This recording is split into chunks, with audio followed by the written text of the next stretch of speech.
This is the Hour of the Time, and I'm William Cooper. Ladies and gentlemen, last night we started out with a replay of last Wednesday's portion of last Wednesday's broadcast. Because of transmitter problems, you were not able to hear that portion of that night's program, and then followed up with the first part of a new tape from Dr. Wallach. And apparently a lot of you really liked it. And we're going to finish that tape today. Now, I backed it up about 10 minutes, so there'll be a little overlap so that you can catch again, just in case you've forgotten where it left off yesterday, the continuity of what Dr. Wallach is talking about. And so we'll begin that right now. And when it is finished, then we'll open the phones and take your calls. So make sure you have pen and paper ready. You're going to want to jot some of this stuff down.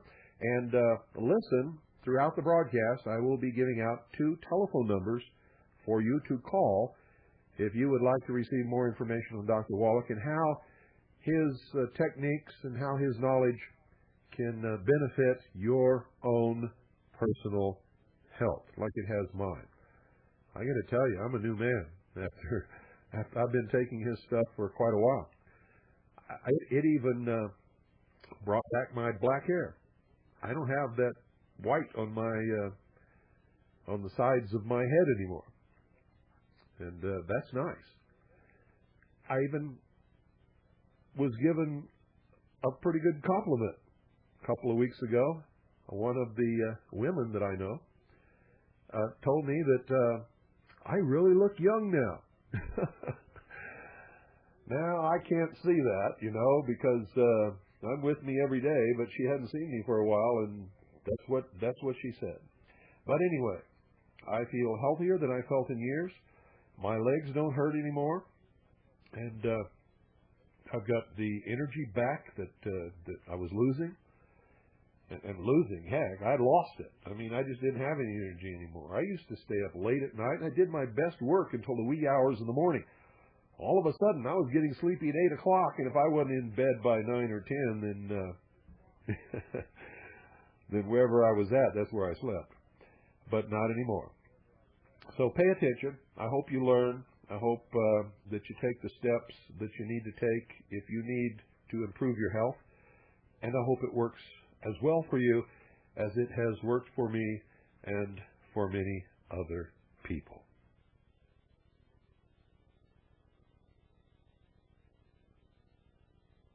Considering us. Now, as we've learned tonight, the media is interested in what you're interested in because it sells newspapers, so to speak. They sell a lot of newspapers. They have a nice story, and everybody runs out to get one. If you hear a radio program that everybody's interested in, they sell more advertisement. So this is why you hear a lot of health programs on radio and on TV, and you see it in newspapers and magazines. And my personal favorite of all the health articles was this one here, April 6, 1992, a little over 4 years ago. It was the first time that the subject of vitamins and minerals was treated in a positive way by any mainstream publication. Time magazine, no less, cover. It says, the real power of vitamins. New research shows they may help fight cancer, heart disease, and the ravages of aging. Prior to this article, mainstream magazines would only say things like, well, vitamins and minerals are quackery and hoax and fraud, charlatanism. Nobody needs those things. You can get everything you need from your 4 food groups. Now, if you haven't read that article, again, April 6, 1992, I'd urge you to go to a library, public library, school library, dig it out and read it. There were 6 positive pages. There was only 1 negative sentence, and as you might guess, it was offered by a medical doctor who was asked by the writer of the article, what do you think about vitamins and minerals for human nutrition. Here's what he said, quote, "Popping vitamins doesn't do any good," sniffs Dr. Victor Herbert, a professor of medicine at New York City's Mount Sinai Medical School. "We get all the vitamins we need in our diets, and taking supplements just gives you expensive urine," unquote. Now, Missouri translation of that is you're just peeing away your money. Might as well wad up your dollars and throw them in the toilet and flush them away. You know, you get everything you need from your 4 food groups. That little sentence has killed more Americans than all of the foreign enemies with their rifles and artillery put together. You can get everything you need from your 4 food groups. It is not true. Believe me, it's not true now. And I can guarantee you, after having done those 17,500 autopsies in over 454 species of animals, plus 3,000 human beings for a comparison, having practiced for 12 years in Portland, Oregon as a general family practitioner, pushing 60 myself and having kids this tall and grandkids this big and not too distant future great-grandkids, I'd rather pee out 50 cents or $1 a day worth of excess vitamins and minerals. That's cheap insurance. If you don't invest 50 cents or $1 a day in yourself, as sure as God made little green apples, you're going to invest in the lifestyle of a medical doctor. Because when you pay them hard cash out of your own pocket, or indirectly through insurance, or indirectly through taxes and Medicare, not a single penny of that goes to better understand, manage, treat, prevent, or cure catastrophic diseases in kids, breast cancer in women, prostate cancer in men, diabetes, heart disease, cataract. It pays the doctor's mortgage. It pays the doctor's mortgage. No matter how you're struggling with your bills, it pays the doctor's mortgage. And when you pay the doctor after the second week of the month, you're paying his Mercedes payment. You pay the doctor after the third week of the month, you're paying the tuition for their kids to go to medical school at Harvard. Or worse yet, Yale Law School. Or there's a bunch more Yale lawyers running around. We got a whole White House full of them, and look what's going on in there.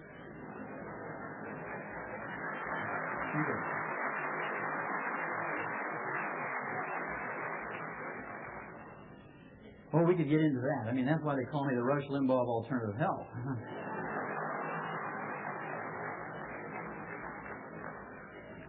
Okay.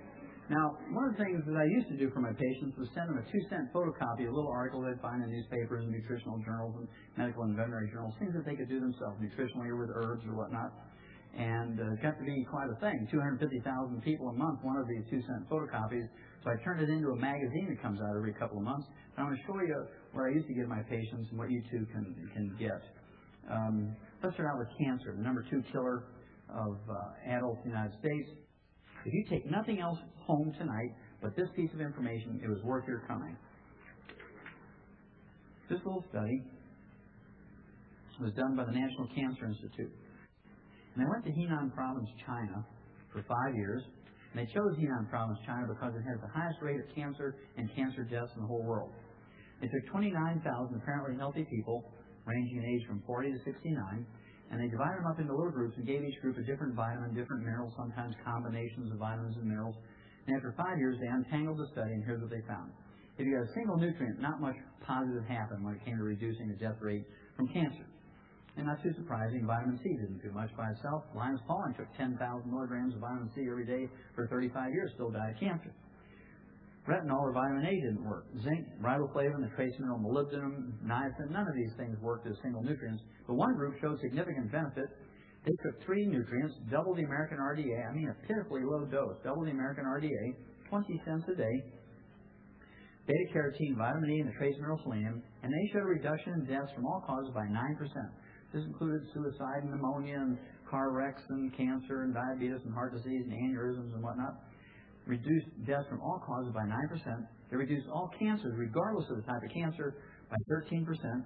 And the type of cancer most prevalent in Henan Province, stomach and lower esophageal cancer, they reduced by 21%. Saved almost 1 out of 4 simply by taking in 3 nutrients, beta-carotene, vitamin E, and selenium. Now, don't wait for your doctor or your government to give you this information. If they haven't already yelled at you or sent you an urgent healthogram or had their nurse call you, they're not going to do it. I mean, we're talking, this was 2.5 years ago. So that you need to just take the bull by the horns and do it yourself. Now, my very favorite disease, I call it my favorite disease, if you can have such a thing as a favorite disease, is arthritis. And the reason why I like arthritis, it very clearly shows people what they can do for themselves. And once you get enough confidence in dealing with a disease, you say, well, gosh, maybe I can be this good working with another one, and so on. And so it kind of gives you that confidence you need to make some decisions on your own without having to ask your doctor for everything. Now, there's not a single medical treatment designed to fix arthritis, yet 75% of all Americans over the age of 50 get it to one kind or one degree or another. And according to the CDC, the Center for Disease Control, over the next 7 to 10 years, 35 million baby boomers, of whom there's quite a few in this room, are going to get it. And there's not a single medical treatment designed to fix it. By contrast, in veterinary medicine, we're encouraged to find nutritional formulas that are designed to prevent and cure all kinds of diseases in animals, including arthritis. So the advantage my patients had was, I'm a veterinarian as well as a physician, so I went into my veterinary background and I took all these veterinary formulas designed to prevent and cure arthritis in chickens and turkeys and pheasants and pigeons and dogs and cats and sheep and pigs and horses and cows and lions and tigers and bears, and adapted them to human use. And I came up with what I called Dr. Wallach's pig arthritis formula. Not because there's any pigs in there, but because it was used to prevent and cure arthritis in pigs. Now, this little formula, over the last 20 plus years, I have literally seen regrow cartilage and bone in literally tens of thousands of people. Right now, there's over 250,000 people a month using Dr. Wallach's pig arthritis formula, and it's going up at a rate of 3,000 to 4,000 new people a month. And the reason is, of course, it works. Now, the medical profession would differ with this. They say, now, Wallach, that's absolutely not true. Everybody knows you can't regrow cartilage and bone. When you have bone-to-bone arthritis, the only thing left for you medically is to have joint replacement surgery. And I'd have to agree with them. That if the only raw materials you're using is aspirin and Tylenol and gold shots and methotrexate and prednisone and cortisone, you're not going to regrow cartilage and bone because those are not the raw materials to do it. They have many, many side effects, many of which are fatal. Some of these things over the counter and prescription medications don't work anymore to relieve pain and inflammation. The only thing left for you medically is joint replacement surgery, and these procedures are all directed towards relieving pain. I mean, it's such a terrible, painful disease that people are willing to let surgeons cut out their knees and their hips and their shoulders in any attempt to relieve pain. So I came up with Dr. Wallach's pig arthritis formula. Well, Harvard Medical School has laid in the bushes for me for 25 years, and they said, we've finally found a way to prove that Wallach is a quack and a fraud and a charlatan because everybody knows you can't regrow cartilage and bone. And they took what they thought was the most ridiculous one-third of Dr. Wallach's pig arthritis formula, and they gave it to 29 patients who had failed to respond in any way to heroic medical treatment for arthritis over 15 to 20 years. They took them off all their medication, wasn't doing them any good anyway, and the only thing left for them medically was joint replacement surgery. And they gave them a heaping tablespoonful of ground-up chicken cartilage and orange juice every morning for 90 days, just 3 short months. And here's what happened. After 10 days, they had complete relief of pain and inflammation, something they hadn't had in 15 to 20 years. In 30 days, they could now open up a new pickle jar that never had been opened without pain to the fingers, wrists, elbows, and shoulder. And in 90 days, just 3 months, according to Harvard Medical School, not me, 28 of the 29 were clinically cured. Now, you'd think they'd call me up and say, Wallach, we got to apologize to you. Hey, next time you come to Boston, come on in, we'll buy you a lobster dinner. Because, gosh, even the most ridiculous one-third of your pig arthritis formula did some good. That's not what happened. Don't be too surprised. Here's what the medical director, the guy who's a professor of medicine at Harvard Medical School in Boston, here's what he said, quote, after 3 months it was clear that the drug was beneficial, unquote. Chicken cartilage had become a drug in 90 days. Now, why would you think that would happen? Well, because you can't patent chicken cartilage, so they went out to the U.S. Patent Office and they got a use patent on chicken cartilage, and you two now, for $3,500 a month, can get Harvard Medical School's chicken cartilage in a capsule, arthritis cure. $3,500 a month. So if this sounds a little pricey to you, all you have to do is go to Kentucky Fried Chicken, buy a $5 bucket of chicken, throw away the meat, and eat the ends off the bones. It's the same stuff. Now, if you have several people in your family, that could get a little pricey, if you have arthritis. So what you want to do then is go to the dumpster behind the KFC in the dark of the night, take your kids or your grandkids, give them an empty 5-gallon feed bucket, put them in that dumpster, let them scoop out the bones for you, and take them home, put those bones on a cookie sheet, put them in an oven, bake them dry, pound them into a flour with your own ball-peen hammer, and then fill those those capsules yourself. And you just don't want to let anybody know what you're doing, because if the word gets out, Francine is making chicken cartilage capsules, curing everybody in the neighborhood of arthritis, the FDA is going to come arrest you in your house for manufacturing a patented drug. Or worse yet, they'll send Janet to save you from yourself, and she'll burn your house down.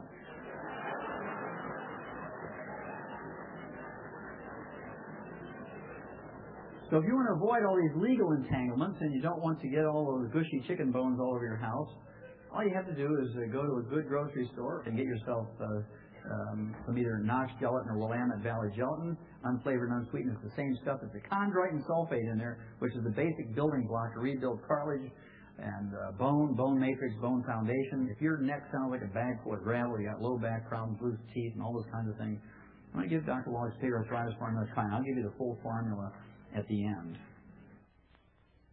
Another one of my favorite diseases is Alzheimer's disease. It's a physician-caused disease. Pretty powerful statements. A physician-caused disease. We didn't have Alzheimer's disease 40 years ago. It was not in any medical dictionary, medical textbooks. It was not taught in any medical class. It only became a disease entity in 1979.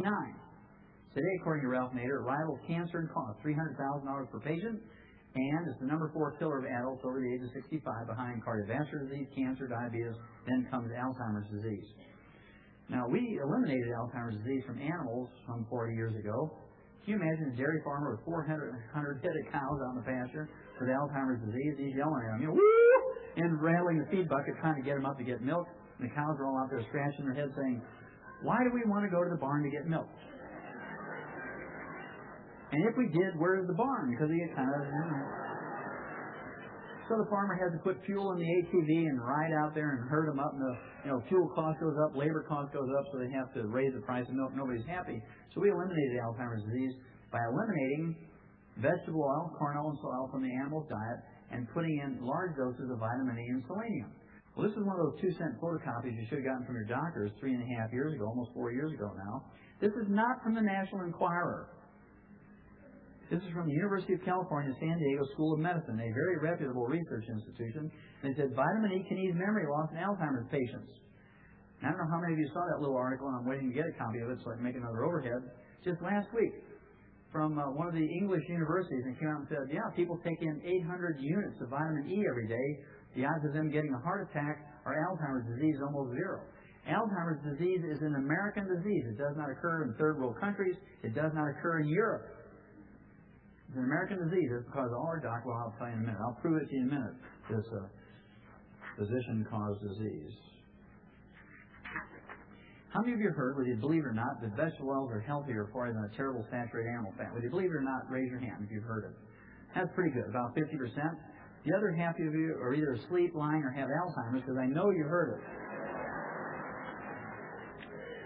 Now, we learned 50 years ago in the animal industry that vegetable oils were bad for you, because we tried to get animals to gain weight faster by giving them 20% and 40% of the ration as corn oil or soy oil, because it has double the amount of calories as does cracked corn. Oils have 9 calories per gram, and carbohydrate type calories from either beet pulp or cracked corn has something like 4.5 calories per gram.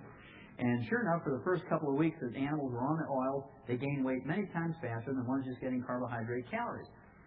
But in 6 weeks, they all died of heart attacks. So we knew it was a good idea. It went bad somewhere. And they said, well, what do we do with this stuff? No farmer is dumb enough to give it to his livestock anymore. They said, look, we've contracted with farmers to grow millions of tons of corn oil and soy oil every year for the next 50 years. What do we do with this stuff? They said, well, it's not proven in human beings yet that it's dangerous. Let's convince people that vegetable oil is good for them. And they've done a pretty good job over the last 35, 40 years, haven't they? All you got to do is go into the dairy case. I mean, this is really blatant. You go to the dairy case in the grocery store and you find 85 brands of corn oil margarine in the dairy case. That's how much they brainwash people. You should have gotten this information 3.5 years ago. Vegetable oils can cause heart disease. It's a nightmare, said Dr. Edward Emkin, a specialist in food oils for the U.S. Department of Agriculture. And it's really a nasty thing to try to explain it. There's now total confusion for consumers. Why would there be total confusion for consumers? Well, that's because the truth is different from what you've been taught for 35 years. Here's another look at the same problem. Margarine can increase your risk of heart attacks. A lot of people say to me, well, I've got a whole freezer full of tub margarine. Can I use that? Tub margarine, thick margarine, doesn't matter. It's the same thing. This is what they call the Harvard Nurses Health Study, and they took 90,000 nurses over 20 years, divided them into 2 groups. Put one group on margarine as their spread for their crackers and bread and cooking shortening. Put the other 45,000 nurses on butter for their spread and their crackers and bread and cooking shortening. At the end of the 20 years, they looked at their death certificates, and for every 100 nurses who had died of a heart attack, 70 of them were in the margarine group. You have a 2.5 times greater risk of dying of a heart attack if you use margarine than butter. Now, the biggest fraud ever perpetuated against the American people, the biggest fraud ever perpetuated against the American people is this cholesterol thing. This is one of those 2-cent photocopies you should have got from your doctor 3.5 years ago. Top researchers reluctantly admit that low levels of cholesterol are bad for you. Low levels of cholesterol are worse for you than high levels of cholesterol. This is from the University of California at San Francisco, a researcher who is renowned as the top medical researcher on cholesterol and cardiovascular disease. His name is Stephen B. Hulley. Here's another look at the same study 3.5 years ago.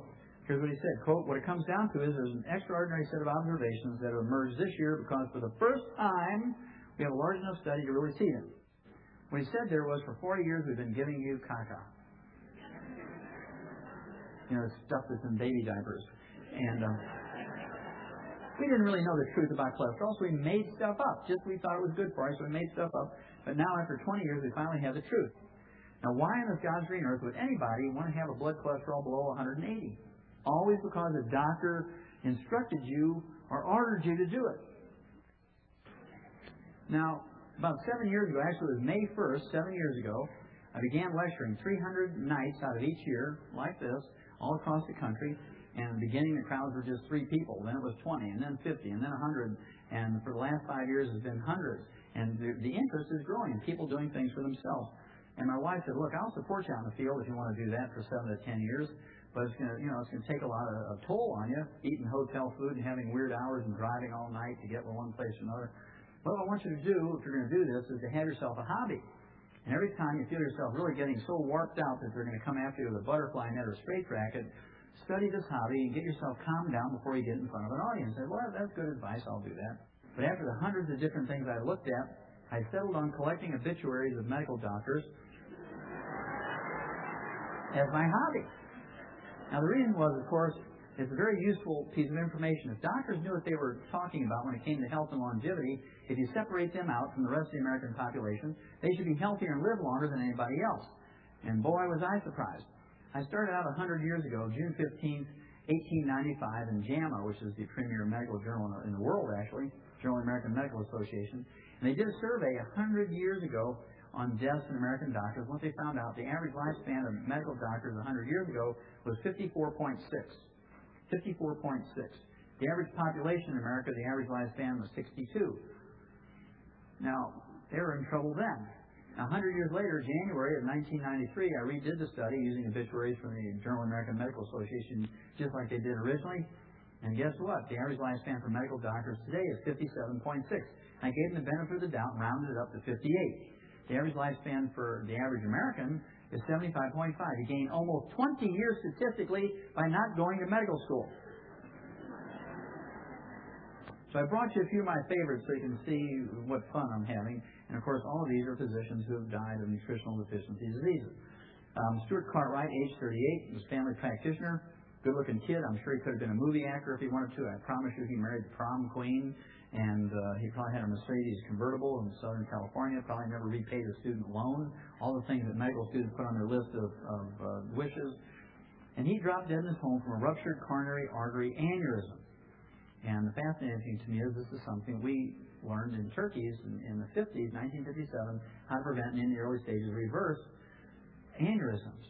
And of course, this was from a study of 250,000 turkeys. The USDA put on a complete turkey pellet, trying to get these turkeys to finish for market within a week or two of each other, as opposed to strung out all over the whole summer when they're on pasture. And in the first 13 weeks, fully half of them, 125,000 of them died. Farmers were out there every morning picking them up at a bushel basketful, took them into the state diagnostic lab to see what they died from. When they cut them open at autopsy, every one of them had died of a ruptured aortic aneurysm. And one of the clever pathologists says, that's got to be due to a copper deficiency, because everybody knows that the elastic fibers in arteries and skin and other tissues require a large amount of copper to be manufactured. And the mechanism of an aneurysm is identical to the mechanism of a balloon on the weakened wall of a tire. You know, when you hit a chuck hole and you break the cords in a tire, the internal pressure in the tire blows a balloon, and you thump down the highway and heat it up, it'll blow. Same way with an aneurysm. When you get a breakdown of those elastic fibers, the internal pressure in an artery, even normal blood pressure, will blow a balloon. It's called an aneurysm, and if it ruptures, you bleed to death.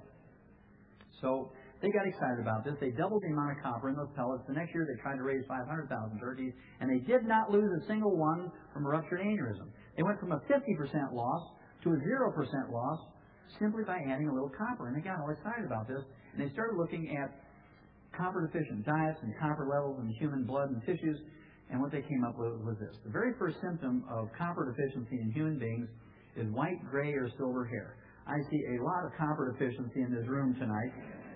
Okay, and of course, you don't want to be like a medical doctor and just color your hair, because, that's treating the symptom, but not obviously getting down to the root cause of things. If you don't take action at this point, and don't give yourself some of the right type of copper, what's going to happen is you start getting a breakdown of the elastic fibers in your skin, and you get crow's feet around the corners of your eyes and your mouth. Parts of your anatomy begin to sag, and you're in trouble when you go to your doctor and he says, I've got a golf buddy down the hall who's a plastic surgeon for $10,000. He'll make you look 20 years younger. But you don't need a booby lift, a tummy tuck, or a derriere lift, or a facial lift. All you need is some colloidal copper, and everything will come back up just like you have a hydraulic jack under it.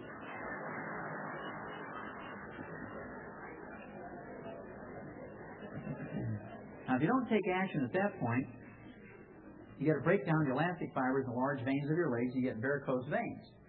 If you don't take action at this point, you get a breakdown of the elastic fibers in the large veins of your exhaust pipe, and you get hemorrhoids. So, if you have hemorrhoids, varicose veins, things that sag, wrinkles, white, gray, or silver hair, the odds are you have aneurysms developing in you somewhere. And don't be like old Frank, who died suddenly of a ruptured aneurysm, and all his friends get together at Denny's after the funeral and eat some of that famous blueberry cheesecake, and they say, we never thought Frank would be the first one to go. I mean, he was Mr. Fitness. This guy walked 5 miles before breakfast every morning. He ripped the chicken skin off the chicken before he ate it, took an aspirin every day. He went to the health club every night and did those water aerobics with the young people. And he always looked so distinguished in his gray hair. His body's been screaming at him for 25 years. Frank, give me some copper. Frank, give me some copper. And he just stood there and said, man, I look like Einstein. My gray hair. What did Einstein die from? A ruptured aortic aneurysm. What color was Einstein's hair? Snow white. Now this fellow here, Dr. Michael P. Ortiz, 38 years old, also 20 years before the average for physicians and 40 years before the average American. He was a jogger. Dr. Michael P. Ortiz was a jogger, 38 years old, and he encouraged his well patients to jog with him. He gave them a 10% discount on his services if they would jog with him a minimum of 15 days out of each month. So he had this big groupie thing every day that all his patients were jogging with him because they wanted this 10% discount in his services. Well, he collapsed and died in front of his horrified patients while they were jogging of a simple cardiomyopathy heart attack, a selenium deficiency. And because he didn't want to give up that 10% discount on the services, they all kept jogging. Nobody stopped to give him any CPR.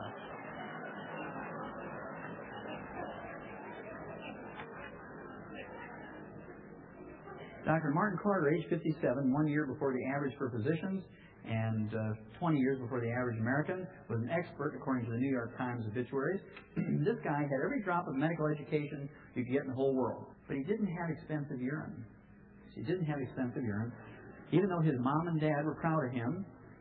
The cause of death was a ruptured aortic aneurysm, just like those copper-deficient turkeys. This is my mother's favorite obituary. She found it. I have to use it all the time to keep Mom happy. This was, almost 3 years ago now, July 93. Dr. Gail Clark, age 47, was the chief cardiologist at her hospital. She's walking down the halls of her hospital with a stethoscope around her neck. She drops dead. And let's say you're a heart patient in the ICU and your monitor shows you're stable. Beep, beep, beep, beep. And then you hear them, they close the curtain next to you. You don't know it's your doctor being brought in there. You hear them cut the clothes off and they're yelling for the code cards and the paddles and contact gel, and they need some bicarb and some epinephrine and that sort of thing. And then you hear them say, okay, clear everybody, here we go. Contact. Didn't work. Okay, we need some, turn the paddles up, more gel, more contact gel. Clear, here we go. Then they turn on the monitor. Flat line, so you know she's dead. You say, nurse. Now your monitor's going, because you're nervous. Say, nurse, what went down next door? Sounds awful with all the screaming and code cards. And the nurse says, your cardiologist, the chief cardiologist of this hospital, Dr. Gail Clark, age 47, just croaked next door from a cardiomyopathy heart attack, a simple selenium deficiency disease. You see all the patients holding their gowns, and they're running out of the hospital as fast as they can go, because whatever the chief got, they don't want. I mean, if it kills the chief and you don't want it, why would you want it? Dr. George Kohler, the youngest person ever to win the Nobel Prize in Medicine. He's in the 20th century. Dr. George Kohler, 37 years old, wins the Nobel Prize in Medicine for his work with antibodies, monoclonal antibodies. He's going to save people from cancer, which is a righteous type of research. 11 years later, age 48, boom, drops dead from a cardiomyopathy heart attack, a simple selenium deficiency disease, because he believed you could get everything you needed from your 4 food groups. Now, remember I told you when I came back from Africa, I was supposed to find an early warning system, and it turned out that the early warning system is not a wombat or a koala bear or a ruby-throated hummingbird or a rare and endangered fish or reptile. It turns out that our early warning system is our own young athletes. According to the CDC, the Center for Disease Control, 100,000 young athletes under the age of 30 drop dead each year during exercise or a game or immediately after exercise or a game. 100,000. Double the number who were killed in car accidents. 10 years ago, I began to see articles like this in medical journals. Sudden death in young athletes. And this is a small study, but it gives you a flavor of what's going on here. 29 highly conditioned competitive athletes ages 13 to 30 dropped dead during a game in this study. 35% of them died of ruptured aneurysms, a copper deficiency. The other 65% died of cardiomyopathy heart disease, a selenium deficiency. Now, what do you think is the most dangerous sport in the world? You can yell them out to me. Boxing. Basketball, hockey, football, jogging, cross-country racing. It turns out that it is basketball. 45% or 45,000 out of the 100,000 are basketball players. Now I'll show you why in a minute. Football happens to be second. Here's some of the faces of the young Americans. These are, the pride of America. These are kids who are healthy, apparently, and just suddenly drop dead during games. 14, 15, 16, 18 years old. Here's a water polo player, 14 years old, cardiomyopathy heart disease.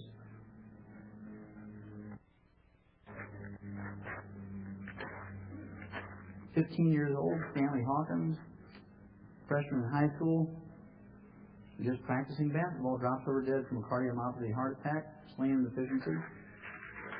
Darren Malott, 22 years old, 6'5", had just signed a multi-million-dollar contract with an NBA team. Just shooting some baskets, and it wasn't even a game. He was in his jeans, his t-shirt, just shooting some baskets. Went for a layup, put the ball in the basket, came down, he was dead. Cardiomyopathy heart attack, selenium deficiency. Here's one that's a little more famous, Reggie Lewis, 27-year-old captain of the Boston Celtics, April of 1993, a little over 3 years ago now. Collapsed during a playoff game with the Charlotte Hornets and was diagnosed very accurately and very quickly as having cardiomyopathy heart disease. And because he was a $65 million contract athlete, the Celtics hired the top 12 cardiologists in the whole world and referred to this collection of doctors, which they accumulated in Boston, as the Dream Team of Cardiologists. They called them the Dream Team of Cardiologists, gave them $1 million each to refer all their patients out to other doctors, and lo and behold, they were supposed to devote their full time to saving Reggie. They didn't take $50 of their money and give it to a medical student or pre-med student to go to the medical library and like Star Trek, ask the computer, what are all the known causes of cardiomyopathy? If they would have done that, the computer would have said, there's only one known cause of cardiomyopathy. It was discovered in animals in 1957, and the disease was eliminated from animals in 1958. It was proven in human beings in 1972 with a double-blind crossover study with 45,000 human subjects, and the disease was eliminated in the country in which this was done. The only known cause of cardiomyopathy heart disease in both animals and human beings is a deficiency of the trace mineral selenium. They didn't do that, and as a result, they didn't give Reggie Lewis 10 cents a day worth of selenium. If they would have done that, Reggie Lewis would still be alive today. And as a result, while they were bickering, 3 months after his initial heart attack, Reggie Lewis, 27 years old, July 28, 1993, dies of a second cardiomyopathy heart attack. Now, if the Dream Team of Cardiologists wouldn't give a $65 million athlete 10 cents a day worth of selenium, what's the chances of your cardiologist giving you any? Well, watch my lips. If you haven't gotten it by now, none. Okay. I think you get the picture. Now, if you wait long enough, justice has a way of coming around, doesn't it? You know my hobby, so you shouldn't be too surprised. That a year and a half after Reggie Lewis died, the chief of the Dream Team of Cardiologists, one Dr. W. Thomas Nessa, a marathon runner, finished the Boston Marathon 3 times before he died, was the vice chairman of the Department of Cardiology at Harvard Medical School. Age 48. Boom! Drops dead from a cardiomyopathy heart attack.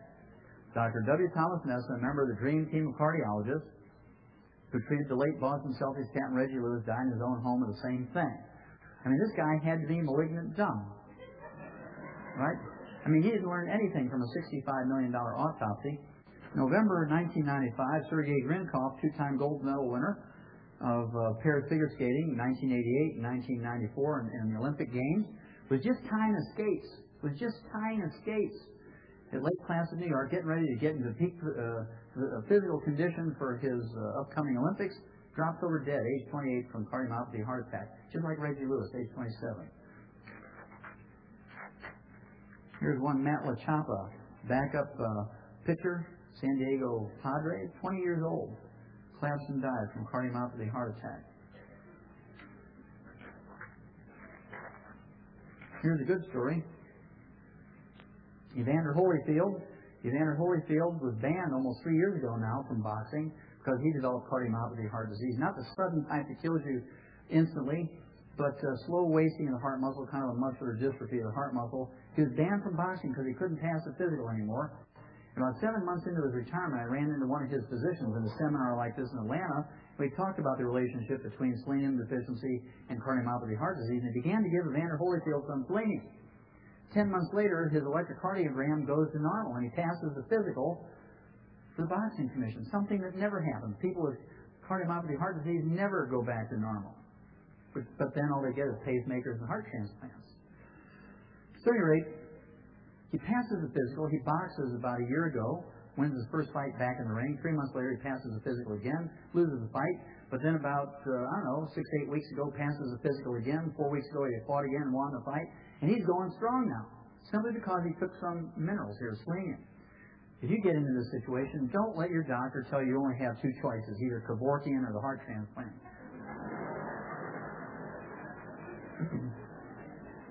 You have a third choice, and now you're informed about this, so you can make that decision on your own. The rate of brain cancer in America has gone up 400% in the last 40 years, and everybody's pointing their fingers towards cellular telephones. And everybody's trying to give me a cellular telephone, so I started examining this. Is there anything to that? And you don't have to worry about it if you use them, because 97% of the people who use cellular telephone, 97% of the people with brain cancer have never even been in the same room with a cellular telephone, let alone use one. So you don't have to worry about that. But there is a little-known trace mineral known as gallium. This trace mineral, gallium, Gallium, when you give it to laboratory animals in optimal amounts, and then you give them a chemical known to cause brain cancer, they don't get it. If you give them a laboratory experimental diet that's deficient in gallium, and then you give them the same chemical, they all get brain cancer. So I believe there's a huge increase in rate of brain cancer in America, the combination of a gallium deficiency and a lot of chemicals in our air, water, and food that do cause brain cancer. Think about all the performers who die suddenly, whose performances are almost athletic in their presentation. People like Elvis, he died of cardiomyopathy heart disease, and because he had lots of drugs in his blood and his liver, they blamed his death on the drug. But he really died of cardiomyopathy heart disease, which is a selenium deficiency disease. Then you look at Conway Twitty, who died in front of 3,000 fans in Branson, Missouri, with a ruptured aortic aneurysm, a copper deficiency. Look at Michael Jackson, collapsed in December of 1995 and was in the intensive care unit for 1 week because his blood minerals and electrolytes were all messed up, almost died. When you go to a basketball game, a football game, a track meet, look out there at those well-trained athletes. The odds are all the couch potatoes in the stands and bleachers have a much better chance of living to be over 80 than those athletes do. And here I'll put out my challenge. If you can find me an obituary of any university, semi-pro, or pro athlete who lived to be over 100, I'll give you a $100 bill. Because I've looked real hard. The average lifespan for athletes, both university and semi-pro and professional, is 62 to 65, depending on their sport. Here's the final clue. As many as 62% of the female college gymnasts suffer from anorexia. They suffer from anorexia, 62%. Is that because it's genetic? No. Is that because all their mothers hate them? No. Is it because they think they're too fat? Absolutely not. I used to see a lot of these gals in the 70s and 80s when I practiced up in Portland, Oregon, because that was the time of Olga Korbut. And you may remember her as being the darling of the world, because She won every gymnastic event in the Olympics, the same Olympiad with a perfect score. And everybody wanted their little girl to be an Olga Corbett. And I used to see them. They'd get split lips and fractured and dislocations because they weren't all perfect. And they'd hit those bars going full speed and get dislocations and split lips and twists and sprains and strains and bruises. But the ones that fascinated me were the little 8, 10, 12 years old that were depressed and anorexic, certainly not typical of a teenage girl or preteen girl. And so I used to do hair analysis on them because that was the only way I could communicate with them, because they weren't sociable, they wouldn't eat, they didn't want to study, or they didn't want to do their athletics anymore. And sure enough, every one of them were severely deficient in many, many nutrients, 30, 40 nutrients, but all of them were uniformly severely deficient in 2 trace minerals, zinc and lithium. Zinc and lithium. So I began to give them as many as 25 or 30 nutrients intravenously 2 or 3 times a week, paying special attention to giving them lots of zinc and lithium. And sure enough, in 14 to 21 days, they were eating like little pigs again. They were real interested in going out and training. They were sociable again. And all the parents who took their little girls who were anorexic to counselors and shrinks, those little girls were counseled unto death. Now, you may remember Karen Carpenter from the singing group, the brother sister of the Carpenters. She was 30 years old, give or take a year or so. She developed anorexia because they had lots of money. They went around the world and went to all the shrinks and the counselors in Moscow and Berlin and London and Paris, all over the United States, and they counseled her unto death.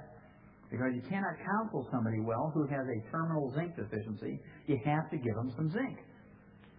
Now, what possibly could be the common denominator between a 65-pound gymnast, a 7-foot-tall basketball player, 250-pound boxer, heavyweight boxing champion, and these runners that have less than 4% body fat on them?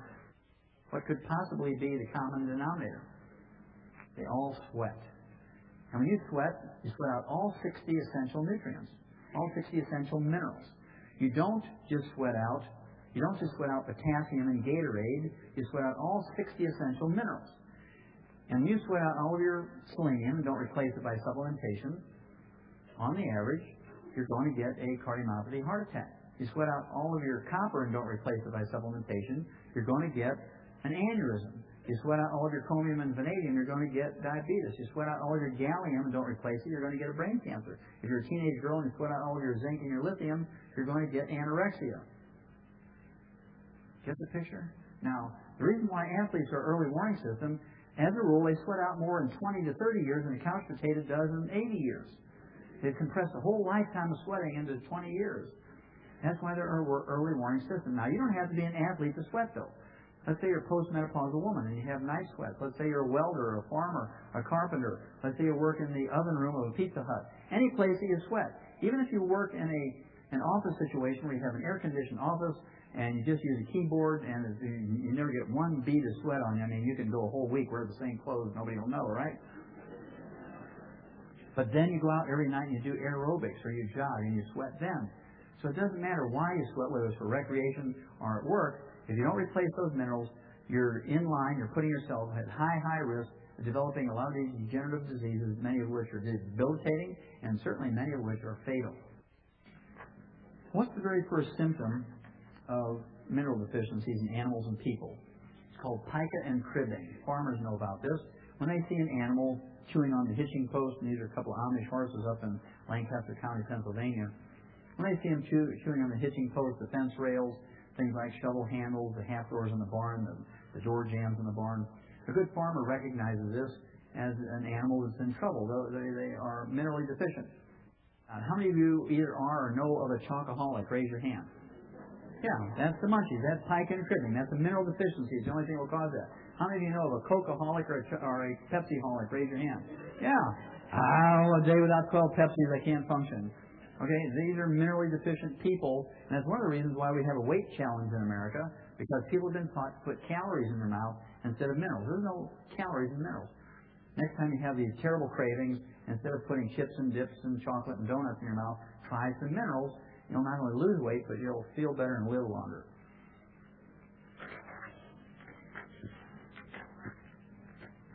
My favorite mineral is lithium.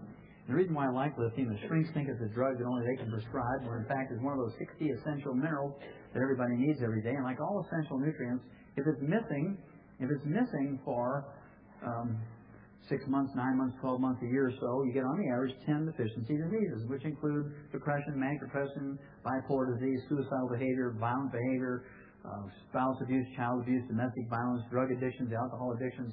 These are all symptoms of lithium deficiency in people who've been challenged with sugar, natural or processed. We'll talk more about that in a minute. I believe we should be putting lithium in our drinking water because, first of all, it's safer than chlorine and fluorine. And number two, we could eliminate 85% of all domestic violence if we would just put lithium in our drinking water. Now, you can pick up and diagnose a child with lithium deficiency and one who's in trouble by looking at their coloring projects. If you look at their coloring projects, if they're deficient in lithium and are sensitive to sugar, we'll talk about that in a second. These are kids who are going to take a dark color, black, brown, purple, dark red, dark blue, dark green, and scribble all over the page with little or no intent to stay in the lines. These are kids who are in trouble. You can project these 4 or 5-year-olds are going to drop out of high school. They're not going to learn how to write, read, or do math. They're going to have a lousy personal life. They're never going to be happy during a marriage. They're going to be violent types and so forth. These are kids who are in trouble. They're going to experiment with cigarettes and alcohol and drugs. But they're salvageable because this is the same kid here 6 weeks later, simply getting them off of sugar, natural and processed. No apple juice, no grape juice, no honey, no molasses, no Pepsis, no chocolate, no ding-dongs, no sugar frosted flakes and that sort of thing.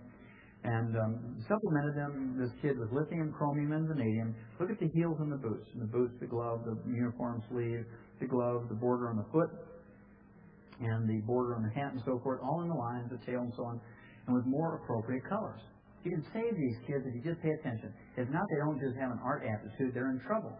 Okay? Now, these kids also wet the bed far after they're supposed to be potty trained. They're 6, 8, 10, 12, 14 years old and they wet the bed. They have a history of scribbling all over the page without staying in the lines. They are cruel to little animals and other kids, and they love to play with matches and fire. These are kids who, if you don't save them at this early age, you can project they're going to become mass murderers and serial killers. It just happens that way. Here's what happens next. You start getting kids with what's called geographic tongues. Geographic tongues are red, pulpy, and painful. They have ulcers and erosions all over their tongues. These kids have zero brain waves. They can't learn how to read, write, and do math. If you don't take care of them there, they're going to drop out of school and experiment with cigarettes, alcohol, and drugs. They hit 12, 14, 16 years old. Look at the allergic shiners under this kid's eyes. This is not physical abuse. He's just sensitive to sugar. And people are sensitive to sugar just like some people are sensitive to alcohol. You know, there's a good alcoholic, a person who will drink a beer and a shot of whiskey, they'll go to sleep. These are, quote, good alcoholics.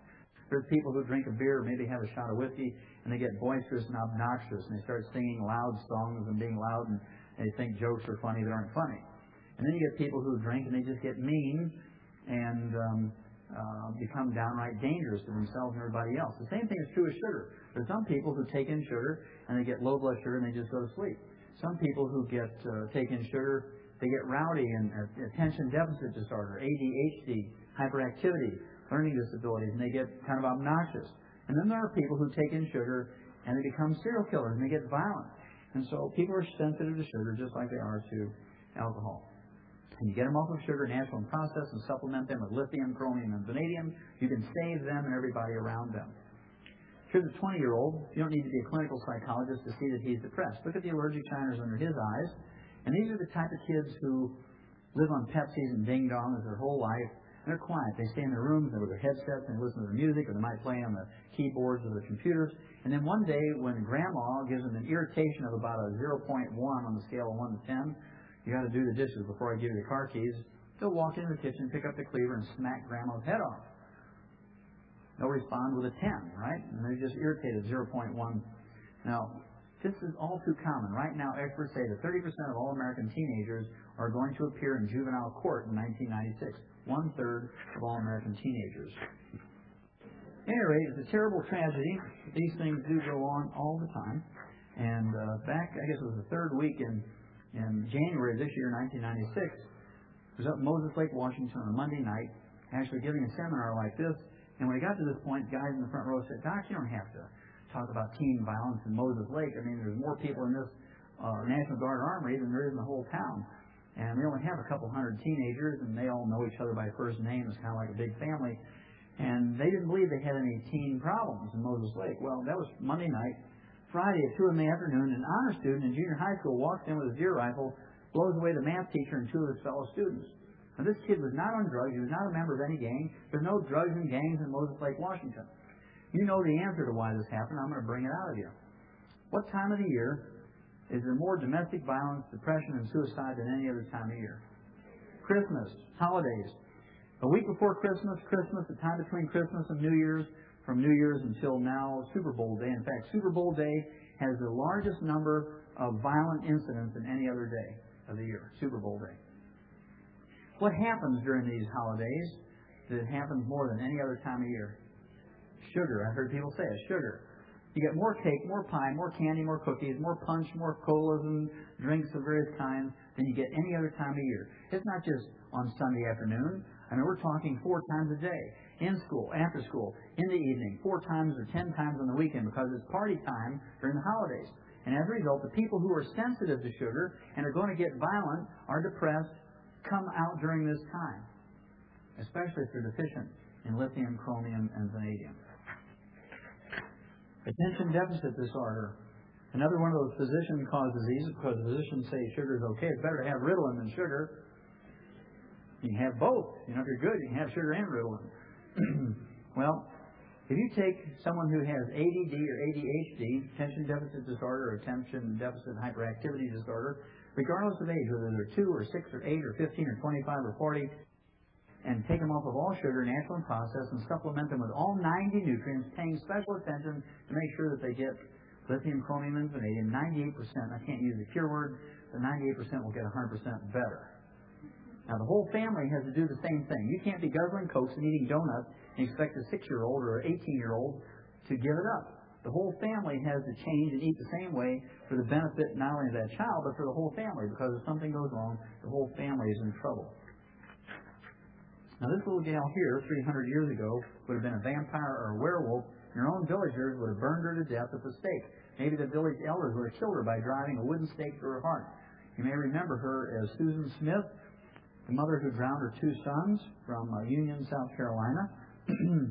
And we learned a lot about her during her trial. Number 1, she tried to commit suicide twice during high school. A lithium and chromium deficiency. Nobody said to her, Susan, give up all sugar, natural process. We're going to give you some lithium, chromium, and vanadium. They didn't even give her any Prozac. All they did was give her a hug and say, Susan, everybody loves you, and if you get depressed again, let everybody know, and we'll talk you out of this suicide thing. 2 years after graduating high school, she went further into her depression. They diagnosed her as being a manic depressant. They put her on Prozac at that time. Nobody took her off of sugar and supplemented her with any lithium, chromium, and vanadium. And 2 years later, when her boyfriend realized how wacky she was at that time, tried to disengage and break off from her, and he used the kids as a foil purposely because most single mothers, when put to the test, you have to give up your kids if you want me to stay with you because I'm not big enough to handle these kids. Every time I look at those kids, I see another man. So you got to give up those kids. And most women would say, well, you're out of here, you bum. I'm not going to give up my kids. If you don't take the package deal, you don't get anything. But she didn't do that. The night before she drowned those 2 boys, she went from telephone to telephone, pay telephone to pay telephone in the parking lots of the 7-Elevens in Union, South Carolina. And she tried to call this guy because she figured out a way to make everybody happy. She remembered a little incident that happened to her when she was 6 years old. And it goes like this. When she was 6 years old, she had 6 kittens, and she wanted to keep them all. She loved them all. But her daddy said, hey, we can only afford to take care of 2, so you got to give up 4. And he took 4 of them out of her arms and put them into a sack with a brick and tied the sack and threw them into a pond and drowned them. He said, now that was painless. Didn't hurt those kittens. And they're happy because they're in heaven with God. And God's happy because those kittens are with Him. And you're happy because you get to keep 2 instead of none. And I'm happy because I don't have to feed 6, I only have to feed 2. And she remembered that story, and she said, well, I can make everybody happy here. I'll just drown those 2 boys, and it'll be painless, and they'll be happy because they'll be in heaven with God, and God will be happy because they're in heaven with them, and I'll be happy because I get my boyfriend, and he'll be happy because he gets me without the kids. Nobody took her off of any sugar, natural process, or supplemented her with any lithium, chromium, or vanadium. One more tragic story here, and then we'll get into the summary slides, and then we'll open up for questions, see if there's any health challenges we want to talk about. This kid here, I could have picked out from his coloring projects when he was 4 years old, guaranteed. We call him the Willy Wonka serial killer. Now, how many of you have ever seen the movie Willy Wonka and the Chocolate Factory? Raise your hand. Yeah, pretty fun little movie. We call him the Willy Wonka serial killer. When he was 4 years old, he was caught on the shoulder of a little state highway in Indiana, eating roadkills, like hard taco shells. And we used to call these things sail cats. They were run over so many times they're dry, you'd use them like frisbees, right? Talk about pica and cribbing. I mean, he was eating roadkills at age 4. When he was 7 years old, he was thought to be part of a satanic cult because he was twisting the heads off his neighbors' chickens and nailing them to the door jambs, cutting the heads off their dogs and cats, putting them on pikes, and planting them in front of their yard. Cruelty to little animals. He wet the bed until he was 12 years old. When he was 13 years old, he was a full-blown alcoholic. He'd sit in class and drink beer cans and crunch them and disrupt the class. His teachers were terrified to kick him out of class because he threatened to burn their house down. He loved to play with fire. All right? Now, because he was such a threatening kid, they gave him straight A's and graduated him a year early out of high school. Moved him right along. He then joined the Army and became a medic because he had such good grades. They made him a medic and encouraged him to apply to medical school. The only reason he did not get into medical school was he was being treated as an alcoholic in the Army. He said, hey, you dry out, apply to medical school again, we'll take you. Well, after 3 years, the Army kicked him out as being a hopeless alcoholic. He moved up to Milwaukee, lived with his grandmother, and he worked in a chocolate factory for 4 years. And he ate chocolate for breakfast, lunch, and supper because it was free to employees. He used his minimum wage paycheck to buy alcohol and drugs at night. And in 4 years, when that chocolate didn't hold this horrible craving he had anymore, he killed this member and ate parts of 17 human beings. Jeffrey Dahmer. Nobody told him anywhere along his life to give up sugar and supplement with lithium, chromium, and vanadium. All they did was say, now, Jeffrey, it's not nice to kill this member and eat people.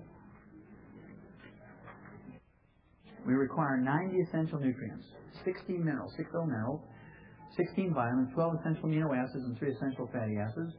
And fortunately, for the thousands of years we've been around, we haven't had to think about this too much as human beings because our food plants, our grains, fruits, vegetables, and nuts, take carbon dioxide from the air and manufacture long carbon chains. And many of these long carbon chains are vitamins, amino acids, and fatty acids. And this is where this myth came from. You can get everything you need from your 4 food groups because plants do manufacture a certain amount of vitamins, amino acids, and fatty acids. But we've tried this experiment for 100 years or 200 years, and we've learned if you eat the 4 food groups and don't supplement, you can live to be an average of 75.5, about half of what we're genetically capable of. So I sat down one day and I said, well, how much of these grains, fruits, and vegetables and nuts do you have to eat every day to live to be over 100? And I calculate you need 6 cups each of 15 different plant groups. Grains, fruits, vegetables, and nuts to get enough vitamins, amino acids, and fatty acids to live to be over 100. That's 90 cups a day. It's a full bushel. Now you have 2 problems if you want to do that. Number one, you have a capacity problem. If anybody in this room can eat a bushel of anything, I'll give you a $100 bill. Number 2, if you eat a bushel of fruits and vegetables every day, guess where you're going to spend most of your life? You guessed it, you're going to be on that little house pot, going through about 10 rolls of Charmin a day. You'll only be able to work with a laptop computer and a cellular telephone because you're not going to be able to go anywhere else. So even though it is theoretically possible to get all the vitamins, amino acids, and fatty acids you need from eating your 4 food groups, you can only expect to get 75.5, give or take, sometimes 80 years, sometimes 65 years, but on the average, 75.5. If you want to live to be over 100 and be healthful, you have to take in supplements of vitamins, amino acids, and fatty acids. Now, minerals are a different story. Plants cannot manufacture minerals. The only minerals that you find in plants are those that are in the soil in which they're grown. Plants will take up minerals out of the soil. And the reason why we're in trouble in America is for the last 100 years we've used a simple fertilizer, NPK. Nitrogen, phosphorus, potassium. We did on our farm. People still do today, and they will for the next 1,000 years use the simple fertilizer NPK because it gives the farmer the maximum yield in terms of tons and bushels per acre. You're listening to WBCQ, Monticello, Maine, USA. This is the hour of the time. I'm William Cooper. Ladies and gentlemen, if you'd like to get some more information on Dr. Wallach, and find out how he can help you improve your own personal health, call these numbers right now. 1-888-403-2425. That's 1-888-403-2405 or 1-888-701-0502. That's 1-888-701-0502. One more time, write them down. And if you didn't get them this time, I'm going to say them one more time before the end of this broadcast. The numbers are 1-888-403-2405. That's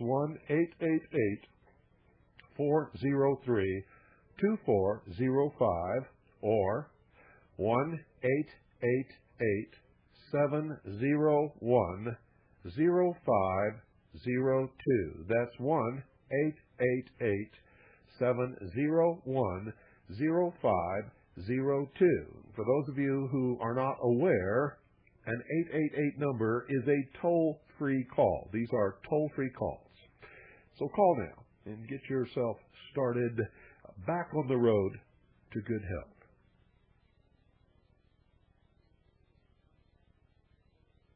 Bushels. Nobody gives a farmer any type of tax incentive or cash incentive to make sure that you get all 60 essential minerals.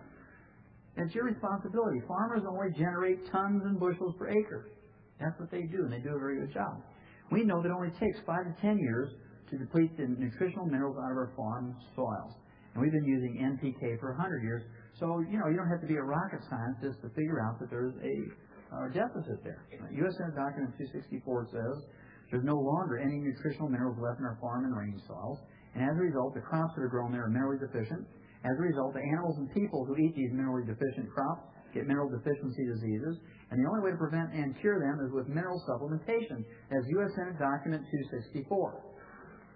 Now, to me, the scary thing about U.S. Senate Document 264 is that it was written and published by the U.S. Senate in 1936. 60 years ago, this information was known. 60 years ago.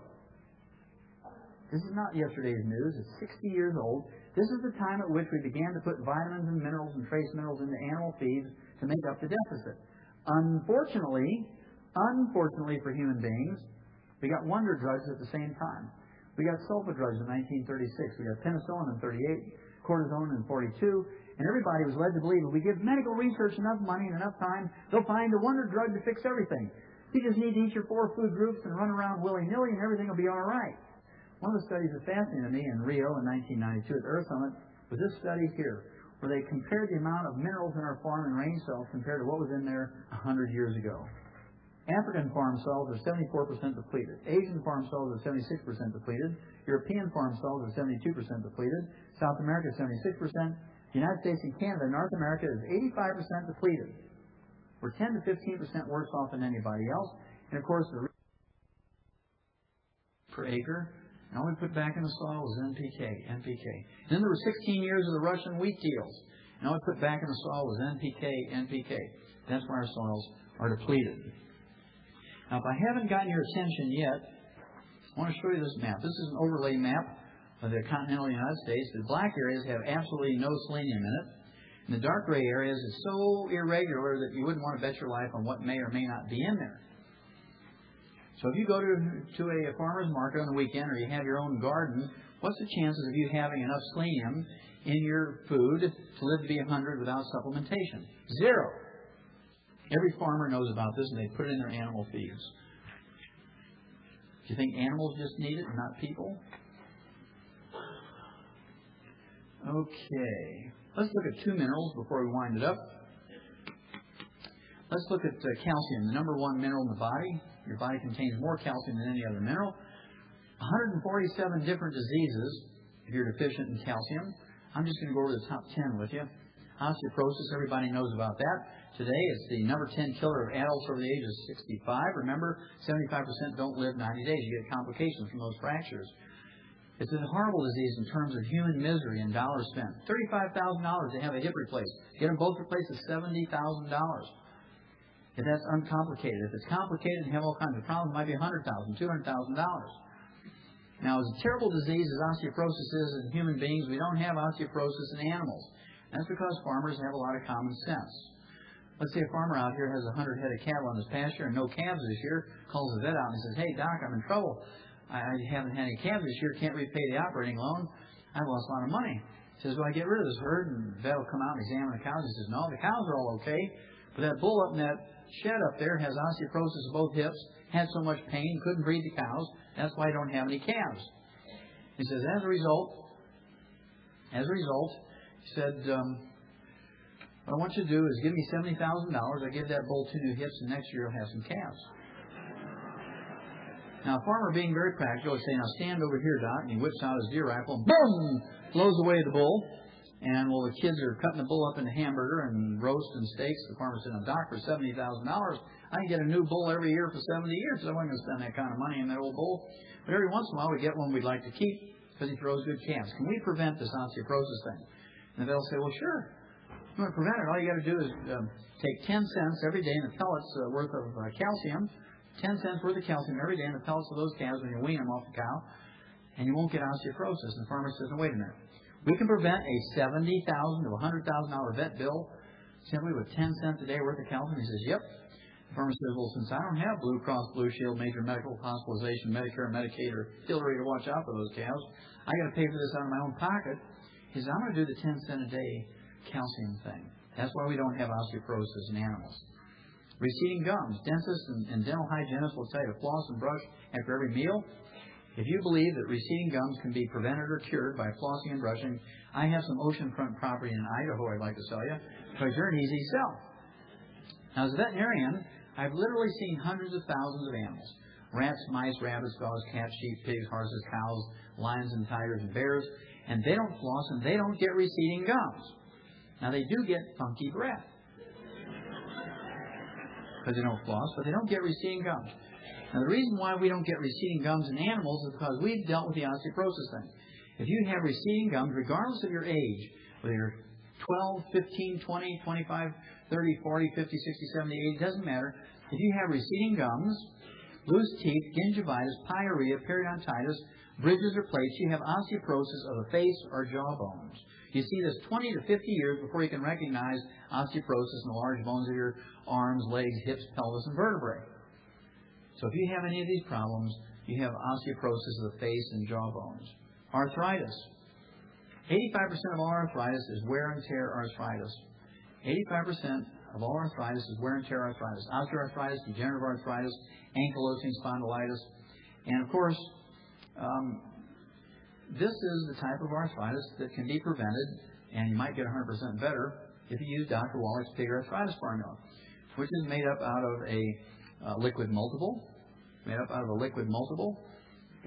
plant-derived, that has 72 colloidal minerals in it. We'll talk about colloidal minerals in just a second.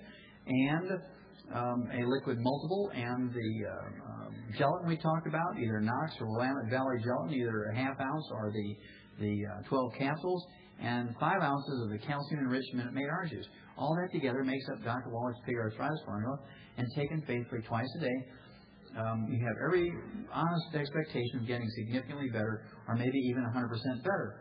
Even if your neck sounds like a bag full of gravel, or your joints sound like you have Rice Krispies in there, snap, crackle, and pop. You can't get up out of your chair yourself. You have excruciating pain, and so on. You want to give it a try if you have wear and tear arthritis. Hypertension. Again, we've already talked about this. Hypertension has nothing to do with salt intake. Salt restriction is not going to prevent it or fix it. Hypertension, high blood pressure is actually due, 85% of all hypertension is due to a calcium deficiency. Take in 3 times the RDA, recommended daily allowance by your government, and according to the Inner Salt study and the study from Toronto Medical School, the calcium will resolve your high blood pressure. Insomnia. As you roll around all night, wake up in the morning more tired than when you went to bed, contrary to popular belief by physicians, is not due to a barbiturate deficiency or a halcyon deficiency. It is due to a calcium deficiency.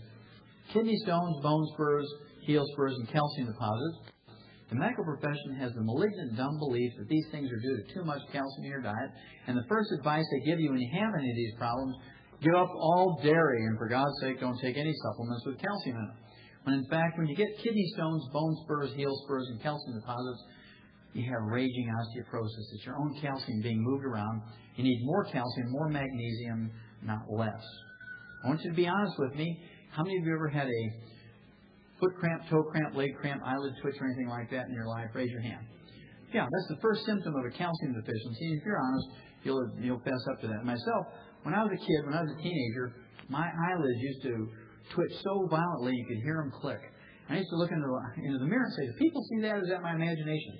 And one day I got the twitching and the clicking together, and I called my mom, and she came in. She didn't know what it was, so she panicked. We jumped in the car, and we drove 80 miles to St. Louis, and I ran into my first female doctor when I was 14 years old. Now remember, she's an eye doctor. Her name was Mary Jane Skeffington. Mary Jane Skeffington, the eye doctor, for some reason, I'm 14 years old, she had me stripped down to my jockey underwear. Now, back then, I was just a dumb redneck kid from the farm. I didn't know any better. Whatever she said, I did. Now, today, if an eye doctor were to do that, you could go on Geraldo or Oprah and say you were sexually harassed by your eye doctor, right?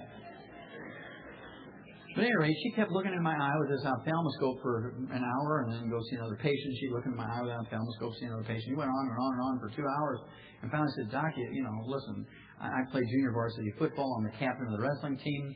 I actually... I'm on the weightlifting team, and if you have to amputate my eyelids, go for it. I can handle whatever you need to do.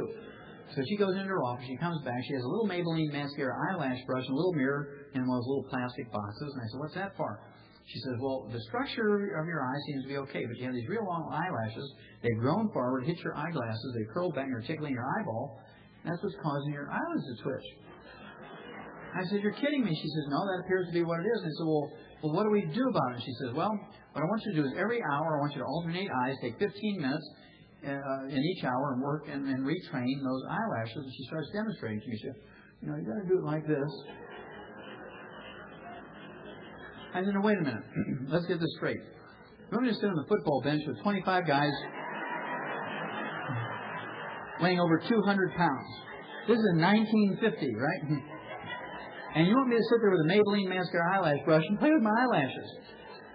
And not only does my team have cleats on their feet, there's these guys across the field, 25 guys over 200 pounds. I said, you got to be crazy. So I put on my pants. I said, she doesn't know anything about football. Right? So I went marching to the school library, and I found a health book out of desperation that was written by two nurses. And I looked in the index, and it said muscle cramps, muscle twitches. I looked in the book where it said to look, and sure enough, it said this is all due to a calcium deficiency. And I said, I know how to solve this problem. I know where we have some calcium. It's in the calf pellets in the barn. So I ran to the barn and started filling all my pockets and my pants and my shirt and my jacket with calf pellets. And the next day at school, everybody else is eating M&Ms and jelly beans. Old Wallach is eating calf pellets because the alternative was the Maybelline mascara eyelash treatment. So I was motivated. Now, in 4 to 5 days, all those cramps and twitches went away. All those cramps and twitches went away. So when I was 14 years old, I knew that doctors didn't know anything about nutrition. And that eye doctors perhaps should go back to school and learn some anatomy because they didn't know where the eyes were. PMS, premenstrual syndrome. The University of California, San Diego came out 6 years ago and said that 85% of the emotional and physical stuff of PMS can be relieved, prevented, and cured. They're using the cure word, not me. By tripling your intake of calcium over and above the RDA. Now, low back pain, that's a pretty common thing, low back pain. How many of you, either yourself or have known somebody that had a disc surgery for back pain and still had pain or more pain after the surgery? Raise your hand. Isn't that amazing? Almost 40-50% of the people in the room. Now, Harvard Medical School is getting the same feedback, and they said there's something wrong with this picture. We're doing these heroic disc surgeries to relieve pain, and 50% of the people are still having pain. So they looked at it, and they said, okay, here's what we're going to do. They took 1,700 people who had no history of back problems, never had a back problem, and they were in the teaching hospital at Harvard for, say, cataract operations, 1,700 of them. They did CAT scans on their back. 85% of those 1,700 people had bulging, degenerative, and ruptured disc. And Harvard Medical School 8 months ago came out and said, if anybody gets a disc operation for back pain, it's medical fraud because disc problems do not cause back pain. Disc problems can cause tingling, numbness, and paralysis, but not back pain. When you have low back pain, you have cramps and spasms of the large muscles of your back. You can have subluxations or malalignments of the vertebrae. You can have bone spurs, calcium deposits, arthritis, osteoporosis, but not disc problems. If you have any of these top 10 problems, I'm going to try Dr. Wallach's pig arthritis formula before you elect to have any surgery. Don't be like the average American who spends between $25,000 and $250,000 and undergoes 5 to 10 surgical procedures for nothing more than the top 10 calcium deficiency diseases in America. It's really a terrifying thing that people can be talked into that. Okay. Last disease, one more slide after this. Diabetes, the number 3 killer of adults in the United States, causes blindness of all kinds, kidney failure, kidney dialysis, kidney transplant, contributes to the numbers of cardiovascular disease, the number 1 killer of adults in the United States, amputations of toes, feet, and legs for ulcers that won't heal, and gangrene. And most times you really don't have to get an amputation to resolve those problems, but if you insist on getting something amputated, please put a tag on it so they get the right one. If you guys go in for an inguinal surgery operation, you want to get a do not remove sign and put it in the appropriate place. That happens. Okay. Now, when your doctor diagnoses a new diabetic patient in his office, he excuses himself, goes into his private office, drops to his knees and gives thanks to the Lord, then he jumps up and he calls his real estate agent because he knows over 20, 30, 40 years you're going to go through all these problems if you follow the standard treatment or management of diabetes in human medicine. And as a result, over 20, 30, 40 years, your worth to him, $250,000 to $500,000, is like adding another cow to the dairy herd. They know exactly how much you're worth to them as a diabetic. And if you don't think that's true, next time you visit a doctor, ask to see his medical business office journals. They have business journals for doctors, and see what they say about diabetic patients and heart patients and cancer patients and how much on the average. That's why people pick certain specialties, because there's big bucks in that area. Now, to me, this is criminal because in 1957, we learned that we could prevent and cure adult onset diabetes in animals by supplementing with 2 trace minerals, chromium and vanadium. Chromium and vanadium. And 11 years ago, 1985, the medical school up at British Columbia, Vancouver, Canada, came out and said that the trace mineral vanadium alone could replace insulin for adult onset diabetics, who again make up 85% of the diabetic population. Science Diet dog food contains 40 minerals in a complete analysis, always contains lithium, chromium, vanadium, and selenium. Ralston Purina laboratory rat pellets always contains a minimum of 28 minerals, and they always contain lithium, chromium, vanadium, and selenium. Now, I'll give anybody in this audience a crisp new $100 bill if you can find me a human infant formula that contains more than 12 minerals. None of them contain lithium, chromium, vanadium, and only one, ProSoyB, the one that has 12, has selenium in it. None of the rest do. They have 11, 10, 9, or 8 minerals. That's why they call Similac, because it lacks everything. Now, if I convinced you that minerals and nutrition are important to preventing disease and adding health and longevity to your life, you have to be responsible for this because your doctor doesn't get 30 seconds worth of clinical nutrition in a medical school. And as a result, this is a blind spot for them. It's something they never consider when a person comes in with a health challenge. They never consider this aspect of the disease. Now, you have to know 3 things about minerals. Number 1, there's 3 types of mineral supplements. There's the original, going back since time immemorial, since the beginning of time. There's elemental or metallic minerals. These are things like limestone, oyster shell, eggshell, seabed minerals, coral calcium, things like clays of various types. Tums is a modern version of it. 8 to 12% availability to animals and people. We're not designed to consume ground-up rocks, if you will, to get our minerals. Have you ever wondered why people dread being 50 years old? Why the whole population of the world suddenly falls apart when they hit 50? The teeth get loose, the hair goes, whatever you got left is gray, low back problems, high blood pressure, sugar in your urine, interest in sex goes away. Everybody dreads the big 5-0, right? Well, the reason is our ability to absorb these elemental types of minerals precipitously drops to 3 to 5%. About 3 years ago, a guy in Grand Rapids, Michigan, jumps up in the back of the room and says, "Hey, Doc, now I know what I see in my porta potty business." I said, "What do you see in your porta potty business?" He said, "Well, when we clean those things out and disinfect them so we can use them again, we find hundreds and hundreds of vitamin pills that come through people." I said, "Come on now, how do you know they're vitamin pills?" He said, "Well, it's easy. They say Theragram M, 1-a-day Centrum, and Centrum Silver right on the coating. So next time you're on the pot and you hear plop, plop, clink, clink, it's not poker chips coming through there. It's them pills." Are there any chiropractors in the audience tonight? Any chiropractors? Any chiropractors? Raise your hand so I can see. Against any, huh? Okay, well, the reason why I ask that is because chiropractors take spinal x-rays. And when a chiropractor takes a spinal x-ray, guess what he sees? He sees all these pills lined up. And if a person tends to be constipated, those pills line up like little boxcars waiting to come out. Come on, let me out! Let me out! We want to get through. Now, a lot of people say to me, Doc, listen, are you kind of fibbing to us a little bit here, pulling our leg? I mean, I've taken 2,000 milligrams of calcium every day for 20 years. I take 1,000 milligrams, 2 of those 1,000 milligram tablets every day for 20 years, and I still have insomnia, foot cramps, toe cramps, high blood pressure, bone spurs, heel spurs, arthritis, loose teeth. My neck sounds like a bag full of gravel. And I said, what kind do you take? And they'll say calcium carbonate, calcium gluconate, calcium lactate, and that's the problem. Because out of 1,000 milligram calcium lactate tablet, 86% or 860 milligrams is lactose or milk sugar. Only 14% or 140 milligrams is elemental or metallic calcium. And let's not use these complicated numbers up here for absorption and usability. Let's take 10% of the 140 milligrams. It's an honest number, and also it's easy math. 10% of 140 milligrams is 14 milligrams. So if you take 2 of those 1,000 milligram tablets a day of calcium lactate, or calcium carbonate, or calcium gluconate, you're not getting 2,000 milligrams of calcium. You're getting 2 times 14, or 28 milligrams.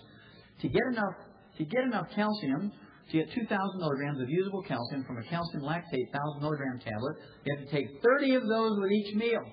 You have to take 90 a day. That's almost a full 100 tablet bottle, and the cheapest, the $5 bucks a bottle, it's $150 a month just for calcium. You have 59 more minerals, 16 vitamins, 12 essential amino acids, and 3 essential fatty acids to go. So this is not an efficient way financially to take in minerals, because you got all these other nutrients to deal with. Plus you got the plop, plop, ding, ding factor, And additionally, you're going to develop another physician-caused disease if they tell you to take this type of calcium. You're going to develop what I call BNF disease. BNF disease stands for belching and farting. If you take in 90 capsules of anything a day, you're going to develop BNF disease. You're going to sound like an elephant out in the woods with a horrible belly problem. And you know you got it when your spouse has to throw a canary in the bathroom to see if it's safe to go in there.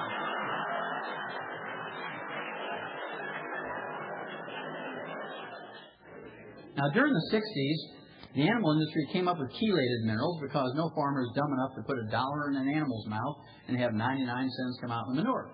So we learned by adding amino acids and proteins and enzymes, which are proteins that do work, to the elemental mineral, increases the absorbability from 3 to 5% to 40%. And everybody got excited about this during the 60s. And today, because of this research, you'll see a mixture of elemental minerals and chelated minerals in a good multivitamin mineral supplement, a tablet. But the way that animals and people are designed to consume and absorb minerals is in the colloidal form. Colloidal minerals are 98% available to animals and people, 2.5 times more available than the chelated minerals, 10 times more available than elemental or metallic. They're liquid in form by definition. They cannot be powders and capsules and pills and tablets. They must be liquid. Small particle size. They're 7,000 times smaller than a red blood cell, and they're negatively charged. It's one of the unique things about a colloidal mineral is they are all negatively charged, and as you know, like charges repel. So between being a small particle and they repel each other, they stay in suspension forever as long as you don't let the water evaporate. Now, the way it's supposed to be is that animals and human beings are supposed to eat plants, and the plants are supposed to take the elemental minerals out of the soil, convert them to colloidal minerals for their own use, for their own metabolism and biochemistry. We eat the plants, and that's how animals and people are designed to consume and absorb minerals. In the plant form, colloidal minerals. We are not designed to eat ground-up rocks. Unfortunately, U.S. Senate Document 264 in 1936 says there's no more minerals left in our farm and rain soils. Unfortunately, in 1992, the Earth Summit Rio says there's no more minerals left in our farm and rain soils, and plants cannot manufacture minerals. If there's no minerals in the soil, they cannot convert these minerals to colloidal minerals, and they cannot manufacture minerals. Now, what about these long-lived cultures that were written up in the National Geographic in January of 1973? What's special about them? Is it genetic? No, they're all different races, they're all different religions, different cultures. The Tibetans from certain mountain tribes up there in the Himalayas, and the Hunzas in the eastern Pakistan and the Karakoram Mountains, the Russian Georgians, Azerbaijanis, Abkhazians, and the Turkestanis, in the Caucasus Mountains in western Russia, and the Vilcabamba Indians from the Andes of Ecuador, and my favorites, I just like the name, the Titicacas from the Andes of Peru. What could possibly be a common denominator between all these peoples? Well, there are two. Number one, even though they're different religions and different races, they were all persecuted people. They were all victims being chased by the king's men or bandits or whatever, and they chose to live in what would be called the bad lands of their country. I mean, horrible, nothing, no soil, nothing but rock. And just out of the throw of the dice, nothing that they thought about, they picked places to live in that had 60 to 72 minerals in the parent rock of the mountains they chose to live in. Number two, they chose places that had less than 2 inches of precipitation a year. No rain, no snow to speak of. So they had to pick places that had a permanent water supply. And every one of these cultures picked places that were within 50 to 100 miles of glaciers. And they all built aqueducts to carry water from glaciers to their place where they lived and worked and farmed.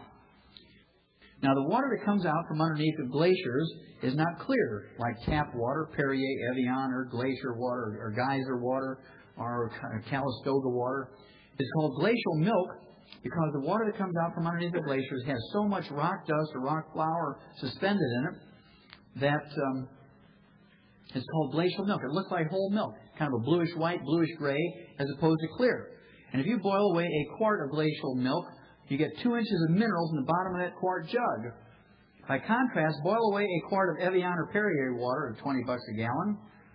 I mean, we're talking price here compared to gasoline. Would you ever have thought that water would be more expensive than gasoline? Kind of interesting, isn't it? Now, you boil away a quart of Evian or Perrier water, you'll get as much mineral as you get on the head of a pin. A big contrast. Now, not only did these people drink this highly mineralized water and get 8 to 12% and 3 to 5% after age 50 because it's metallic minerals, it's ground up rocks as these glaciers move up and down the mountains. More important than drinking it, they irrigated with it. Week after week, month after month, year after year, generation after generation, for 2,500 to 5,000 years, they irrigated with this glacial milk. They replaced literally thousands of tons of these minerals back into the soil every year through this irrigation with this glacial milk. And all their plants are rich with these colloidal minerals as a result. And all we do is put in NPK, and it takes 5 to 10 years to deplete these nutritional minerals from our soil. As a result, last year we paid $1.2 trillion, with a T, $1.2 trillion for health care. These people don't get diabetes, they don't get heart disease, osteoporosis, arthritis, cancer, they don't get glaucoma, they don't get cataracts, they don't have birth defects, they don't have jails full of violent criminals and drug addicts. They don't have a single hospital. They don't have Blue Cross, Blue Shield, major medical hospitalization. They don't have a single doctor, and they don't have these diseases, and they live to be over 120 to 140. Now, can you live to be over 120, 140 without colloidal minerals? No. Can you get all these colloidal minerals out of our food supply in the United States? No. Well, can you keep all the things that we love about the United States? Because if I were to pay your way to go there, and live and guarantee you live to be over 100, you wouldn't do it because they don't have Kenmore kitchens, they don't have electricity, they don't have central heat, central air, they don't have roads, they don't have cars, they don't have television, they don't have television channel changer. I mean, how can you be a couch potato without a television and channel changer? So, can you have all these things we love about America, including health insurance, and still get colloidal minerals? And the answer is, of course, yes. These colloidal minerals are available to you. They've been around since 1926. And, of course, they're plant-derived. They actually come from an ancient prehistoric plant deposit.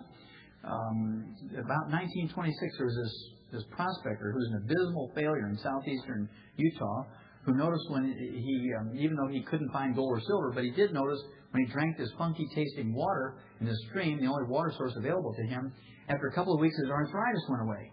And he backtracked this stream and he found that it originated in a prehistoric valley that had a forest in it.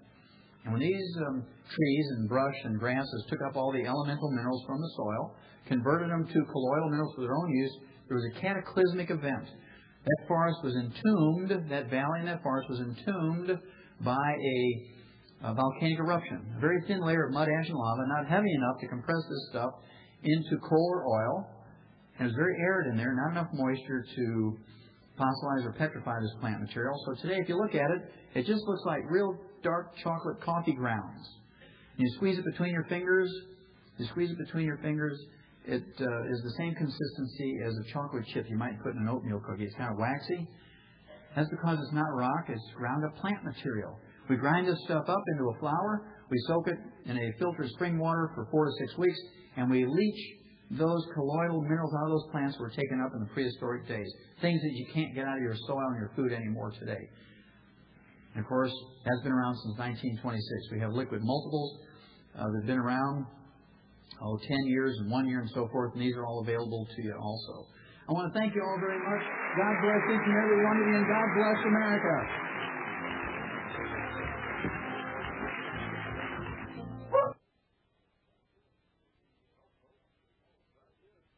Well, folks, that's it for the Dr. Wallach presentation tonight. Let me give you the phone numbers one more time, and if you haven't called, now's the time to do so. It's 1-888-403-2405. That's 1-888-403-2405 or 1-888-701-0502. That's 1-888-701-0502. Let me give you the numbers one more time. 1-888-403-2405. That's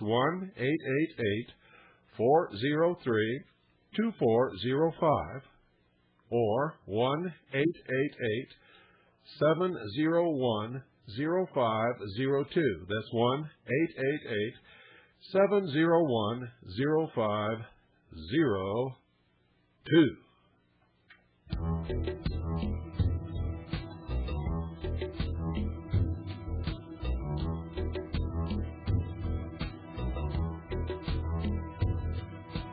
Baby, I've been waiting. I've been waiting every day.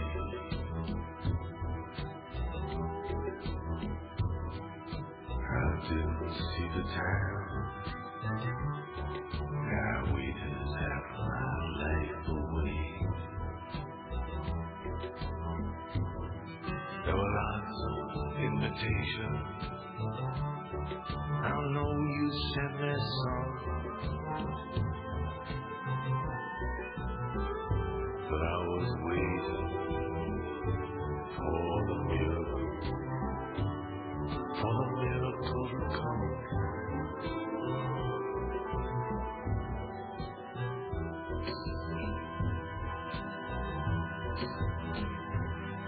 I know you really love me, but you see my hands were tied. I know it must have hurt you. It must have hurt your pride.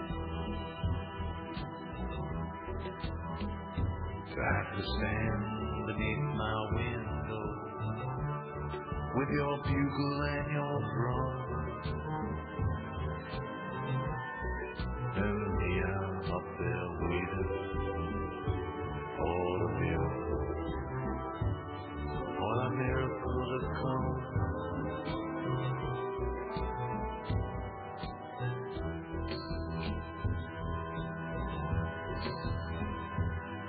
I don't believe you'd like it.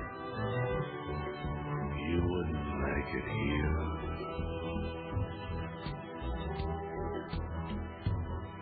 There ain't no entertainment, and the judgments are severe. The maestro says it's Mozart, but it sounds like bubblegum. When you're waiting for the miracle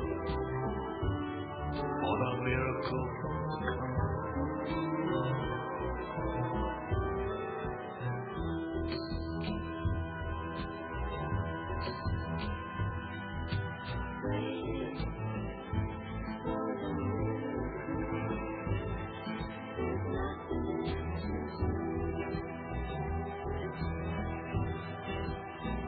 I haven't been this happy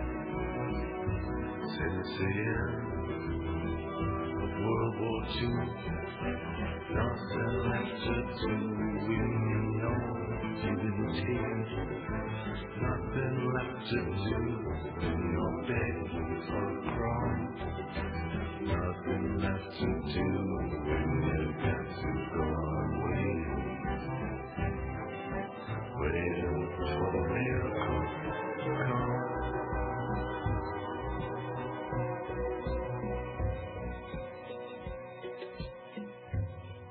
I dreamed about you, baby. It was just the other night.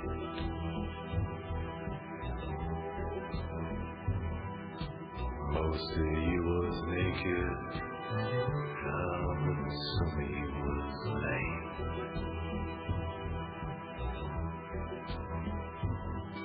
The same time was falling from your fingers and your thumb, and you were waiting for the miracle to come.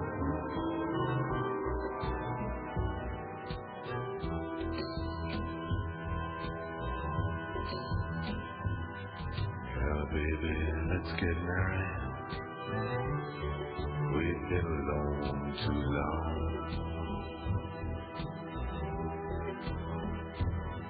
Let's be alone together. Let's see if we're that strong.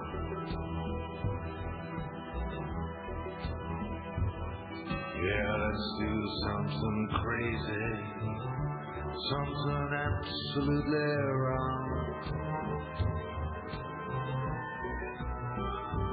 While we're waiting for the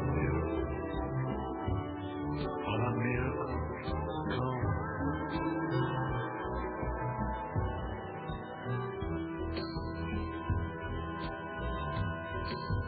Nothing left to do when you know you've been taken.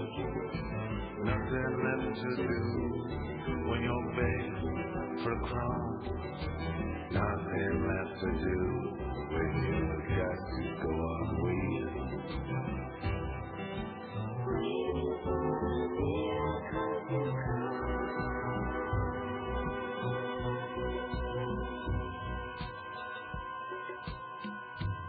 When you're falling on the highway, and you're lying in the rain,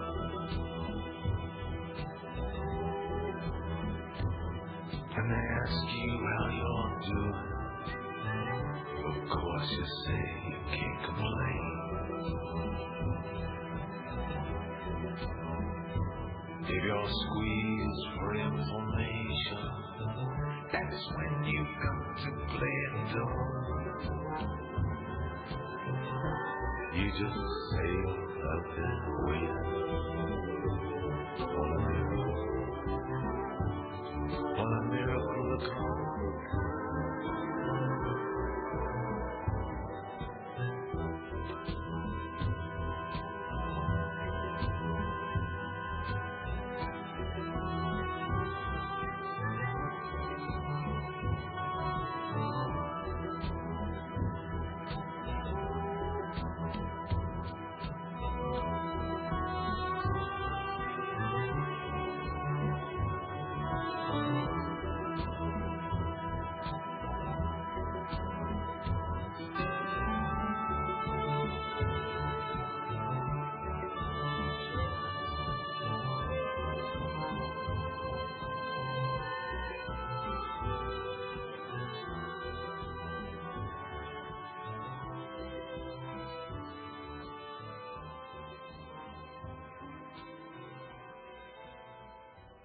What was that all about?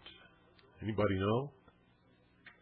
Phones are open, 520-333-4578. Did I hear him say, let's be alone together and see if we're that strong? I think that's a song about hopelessness, waiting for the miracle to come. And of course, it never did. Is that your life? 520-333-4578 is the number. We'll be taking your calls for the rest of this hour. While we're waiting for our first call, let me give the numbers out again. 1-888-403-2405. That's 1-888-403-2405 or 1-888-701-0502. That's 1-888-701-0502. And that'll put you in touch with the people who can get you some information on how you can get started making your health better. What are you doing, Crusher? Crusher brought his Kong in here and wants to play. Kong is a big, giant rubber, really hard rubber thing. It's real big, shaped kind of like a cone, that big dogs like Crusher use to play with and chew on, and he's been chewing on it for a couple of years now and hasn't even made a dent in it or a chip out of this thing. It's incredible. So, once again, the number is 520-333-4578. Let me make sure. Yep, that's working. The phone is working. We are having some thunderstorms here, or we did have earlier, a little rain. I was fearful that we might lose power to the station or lose the phone line, but we did not. So, but this is weird. This is very strange, which makes me wonder if WBCQ is still broadcasting. 520-333-4578 is the number. And let me, well, here's somebody. We'll see what's going on. Good evening. You're on the air. Hi, Bill. It's Rick Martin. How are you? Oh, hi, Rick. How are you doing? Hey, we're doing fine. Wonderful. Want to talk to you a little bit about Dr. Wallach. We haven't had a chance to talk. Okay. So I wanted to tell you that starting in January, we ordered the product. And, I remember talking to you about it, and we started taking it. Barbara and I both started taking it, and it's been really, really good. It's helped a lot. Well, the listeners might remember that during one of the broadcasts, I talked about Barbara's problem for a little bit. Right. And was hoping that she was listening. I didn't know if you or Barbara were listening that night. Apparently you were. And you did send in and get your wholesale capability and started using it. Well, tell us all about it. What happened? Well, what happened was and I want to explain this a little bit to the listeners too, because and they don't know much about our situation, but my wife had a diagnosis of chronic fatigue disorder, and as a result of that, we had been I'd taken her to a naturalist physician that was referred to us from a physician in California who'd written a book on the human growth hormone. And as a result of that, we had connected with him, and we were asking him about different nutritional formulas and vitamins and minerals, and we were talking about just discussing generally about how we would take vitamins and minerals, and I asked him if there's any ideal way to take these things, and that we had been exposed to a system that would involve the use of colloidal vitamins and minerals. And I said, is that an accepted system? And he said, well, there is no other way. So and I went, really? So he confirmed for us from another source that this was a very appropriate way to take these vitamins and minerals. And so we decided to incorporate those into her program. And the results have been very, very good. We've seen some dramatic improvement in her condition, and I took them as well, and I've seen some. I'll tell you the thing that was interesting. You mentioned about eyesight, and I'd taken a trip to California here a few months ago, and I had gotten up early and we'd gone to the airport, and we're sitting in the plane, and I had dozed off, and I had not put my contact lenses in before I had left the house. And the plane began to move, and I remember looking out the window, waking up and looking out the window, and the first thing I thought, I rubbed my eyes, and I woke Barbara, and she was dozing, and she woke up, and I said, honey, I said, did I put my contacts in this morning? And she said, no, your glasses are hanging on your shirt. And the reason why that came to issue is I was looking out the window, and I'm farsighted with an astigmatism, Bill, and I'm looking down out the window of the plane, and this has been the first time I'd really seen any distance, I guess, since I just woke up, and I was seeing cars and trees. Things were clearly in focus, and I was kind of shocked. I went, what's that about? Then I remembered what you had said on your program about your distance vision becoming more acute. Yeah, the same thing happened to me. I'm nearsighted with an astigmatism, which I think is really what you meant to say. If you can't see good far off, you're nearsighted. Mm-hmm. Is well, that? What I have is a farsighted with an astigmatism combo. Oh, I see. And as a result of that, I wear monovision contacts. One focuses close up, and one focuses far away. I see. So as a result, in order to get clear vision far away, correct for my astigmatism, I can have one lens, and then in order to read, I have to have another lens. Yeah. So it's a very strange combination, but this clarity of vision. So I kind of ran around California with these little reading glasses hooked on my nose, and I was able to function quite effectively without the other lens. Well, that's exactly what happened to me. I was taking this stuff, and normally to see anything at any distance, I have to put on my glasses. Mm-hmm. And I went to the sink one morning and poured myself a cup of coffee from the counter, and then looked out the window, and I could see everything in the valley as far as I could look, just as if I had 20/20 vision. It's incredible. And that was really spooky. It was really spooky. And so now I can sit outside and look at the view without my glasses, and it's really nice. I can read things far away now, too. Well, I'll tell you, it's just been amazing to me. And what I've done, I've started a little control group of my own back here. And as you know, we live in the northeastern area of Ohio, and we have a group of little over 100 people now that we've exposed to the system.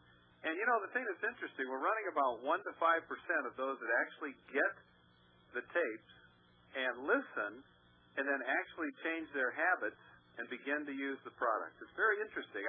I find that fascinating. I know it takes a change in the way we deal with some of these things to do that. But of the 1 to 5% that have been experimenting with these products, we're darn near 100% of the people that are doing it that are getting very positive results. Wow, that's wonderful. Really cool. Yeah.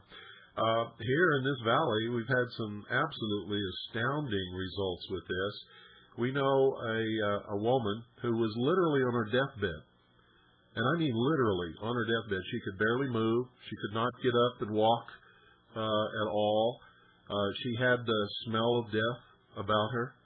And the doctors were actually retarding her nutrition in her diet and giving her more medicine.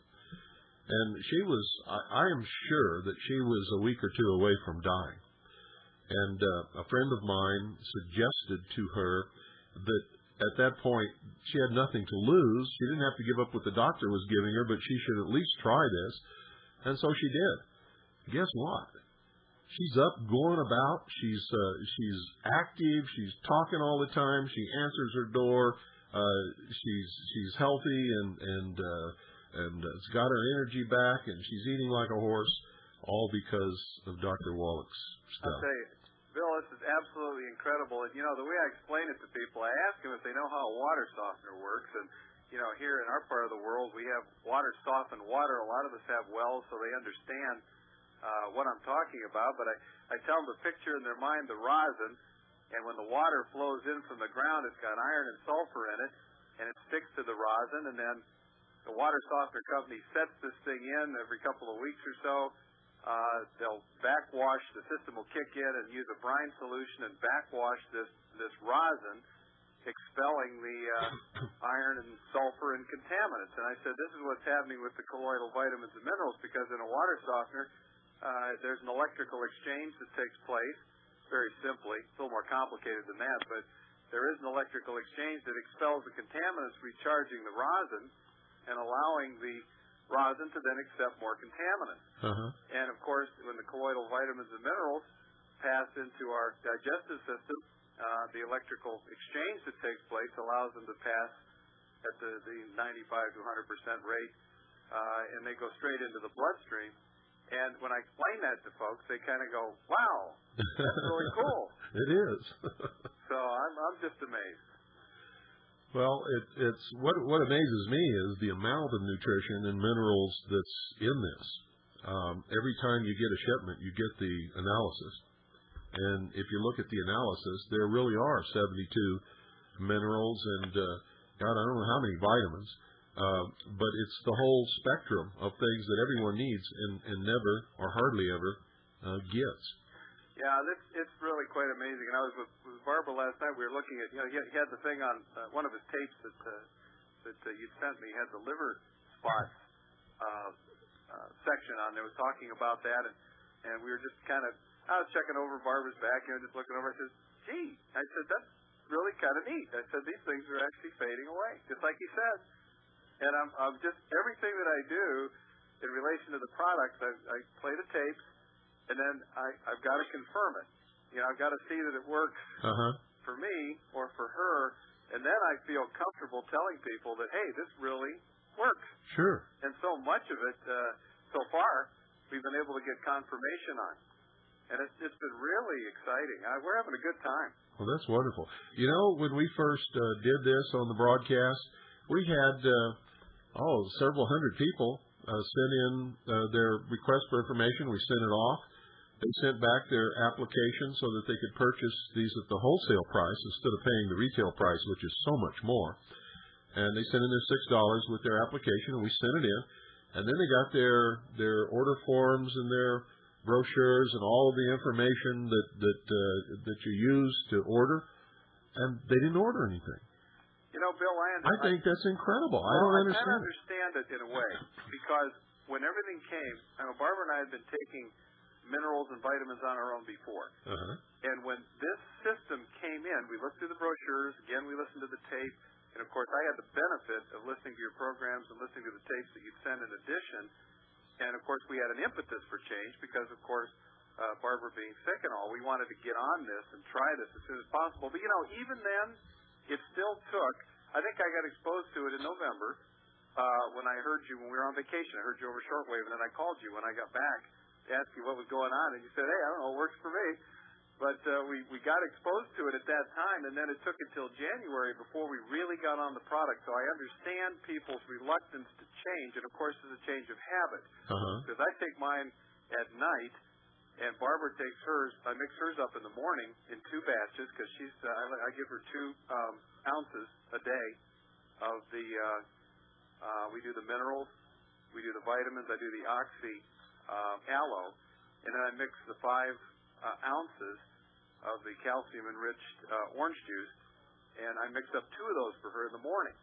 So it actually had to become part of me. I had to make it part of her, where we actually got into the habit of mixing it up and doing it every day. But, once we got past that, we kind of miss it when we don't do it. Well, what I miss is when I don't do it, and there's been a couple of days when I've missed, I start getting tired again. And when I start back up, of course, that tiredness goes away.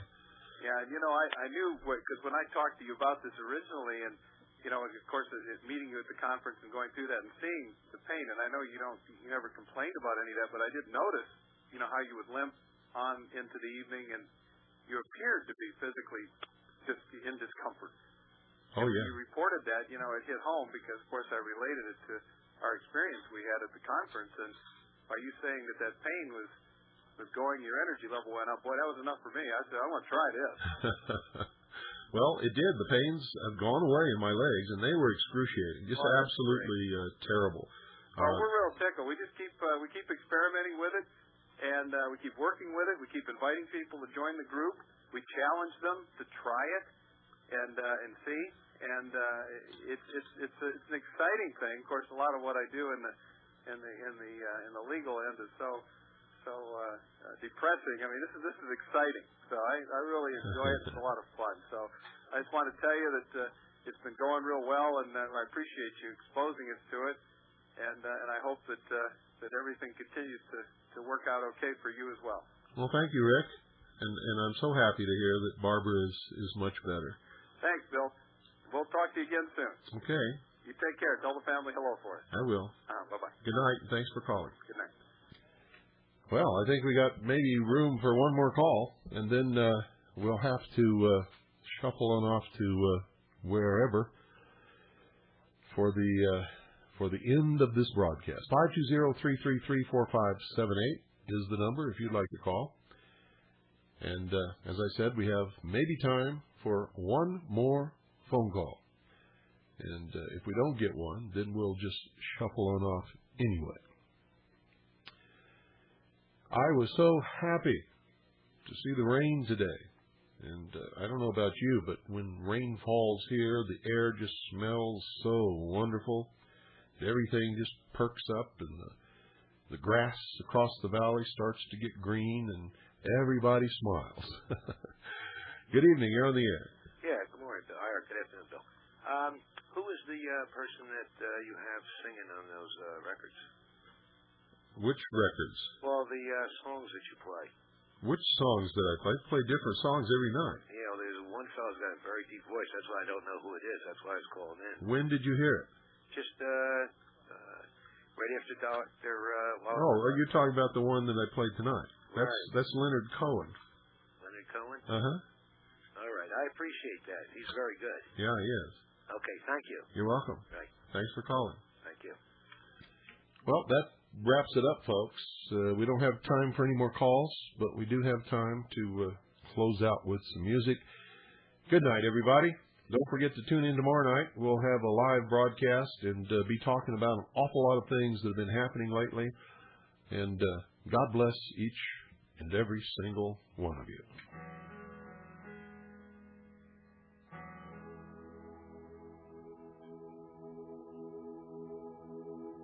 There's no reason for you to lose your mind, 'cause I've seen something that's gonna change our time. If I